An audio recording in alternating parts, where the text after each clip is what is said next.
શ્રી વલ્લભાધીશ કી જય, શ્રી ગુસાઈજી પરમ દયાલ કી જય, શ્યામ સુંદર શ્રી અમને મહારાણી કી જય, શ્રી હરિરાય મહાપ્રભુ કી જય, ગોકુલનાથ કી જય. આપણે 84 વૈષ્ણવની વાર્તા ચાલુ કરી છે. એમાં બીજી વાર્તા આવી છે આપણી કૃષ્ણદાસ મેઘન ક્ષત્રિય. હવે શ્રી આચાર્યજી મહાપ્રભુજીના સેવક કૃષ્ણદાસ મેઘન ક્ષત્રિય સોરમજીમાં રહેતા તેમની વાર્તાનો ભાવ જોઈએ. કૃષ્ણદાસ વિશાખા સખીથી પ્રગટ્યા છે.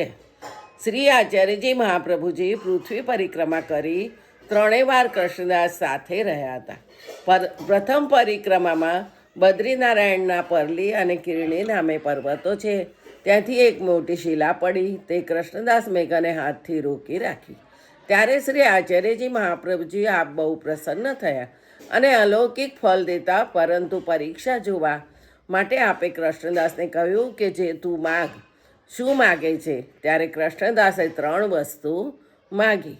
એક તો પહેલું, માર્ગનો સિદ્ધાંત હૃદયરૂઢ થાય. પછી બીજો, મુખરતાનો દોષ જાય. ત્રીજો, ગુરુના ઘરે પધારો અને એમનો અંગીકાર કરો. ત્યારે 2 વસ્તુ આપી. ગુરુના ઘેર પધારવાની ના કહી. આચાર્ય જે માર્ગનો સિદ્ધાંત હૃદયરૂઢ થાય અને મુખરતાનો દોષ જાય એ 2 વસ્તુ માન્ય રાખી અને ગુરુના ઘેર પધારવાની ના કહી.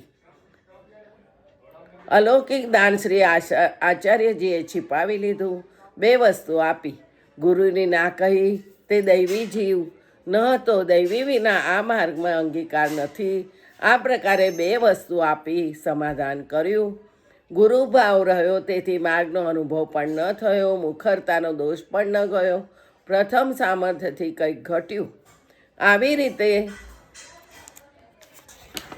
કૃષ્ણદાસ મેઘનને મુખરતાનો દોષનું ને એવી રીતે જ રહ્યું. પછી એક સમયે આચાર્યજી ગંગાસાગર પધાર્યા. ત્યાં શ્રી આચાર્યજી આપ પડ્યા હતા. ત્યારે કૃષ્ણદાસ ચરણ દાબતા હતા. ત્યારે આચાર્યજીએ મનમાં વિચાર્યું કે ધાનના મમરા આજે મળે તો આરોગ્ય. ત્યારે આ વાર્તા શ્રી આચાર્યજીના મનની કૃષ્ણદાસ મેઘને જાણી. ત્યારે કૃષ્ણદાસ મેઘને વિચાર કર્યો કે આટલામાં ક્યાંય મમરા મળે તો જુઓ. આચાર્યજીને નિંદ્રા આવી. ત્યાં કૃષ્ણદાસ ઉઠીને ગંગાસાગર ઉપર આવ્યા. ત્યાં દેખે તો પાર એક દીવો, એકે નાવ ન હતી. તેથી નિશાનીથી તરીને ગંગાજીને પાર ગયા. ત્યાં એક ગામ હતું. ત્યાં ખેતરમાંથી લીલું ધાન કઢાવ્યું અને 1% જગ્યાએ 2% આપી મુરમુરા સિદ્ધ કરાવ્યા. પછી કૃષ્ણદાસ ગંગાજી તરીને શ્રી આચાર્યજીની પાસે આવ્યા અને આચાર્યજીના ચરણારવિંદને દાબીને જગાડ્યા. નાવમાં જવું હતું પણ નાવ રાત્રે તો કોઈ હોય જ નહીં ને, એટલે પછી તરીને ગયા અને તરીને આવ્યા. તો મુરમુરા તો પાણીમાં પલળી જાય ને, એટલે માથે મૂકીને લાવ્યા અને મુરમુરા સિદ્ધ કરાવ્યા. પછી કૃષ્ણદાસ આવ્યા એટલે આચાર્યજીના તરણ દાબીને જગાડ્યા અને પછી કીધું કે મુરમુરા આગળ રાખ્યા અને કહ્યું કે મહારાજ આરોગો. ત્યારે આચાર્યજી મહાપ્રભુજીએ કહ્યું કે તું ક્યાંથી લાવ્યો? આટલી રાત્રે તને ક્યાંથી મુરમુરા મળ્યા? ત્યારે કૃષ્ણદાસે કહ્યું, સર્વ વૃત્તાંત કહ્યું. તો શ્રી આચાર્યજી બહુ જ પ્રસન્ન થયા અને કહ્યું કે માગ તારે તે જે 3 વસ્તુ માગી. ત્યારે આચાર્યજીએ કહ્યું, જીવ શું માગી જાણે, આ સમયે જે માગતો તે દેતો. જો કહેતો તો ઠાકોરજીનું સ્વરૂપ પણ સાક્ષાત દર્શન કરાવતો. પણ આ જીવ આપણો કેવો છે, દોષનો ભરેલો છે ને આ જીવને કંઈ માગતા પણ આવડે નહીં. એટલે પહેલાં જે 3 વસ્તુ માગી હતી એ જ 3 વસ્તુ ફરીથી એમને માગી. પછી આચાર્યજી સોરમજી પધાર્યા. કૃષ્ણદાસને વિનંતી કરીને કહ્યું કે મારા ગુરુને લઈ આવું. ત્યારે આચાર્યજીએ કહ્યું કે તું ખેદ પામીશ. પછી કૃષ્ણદાસ એકલા જ ગુરુના ત્યાં ગયા. જ્યારે ગુરુએ કૃષ્ણદાસને જોયા ત્યારે કહ્યું તે બીજા ગુરુ કર્યા.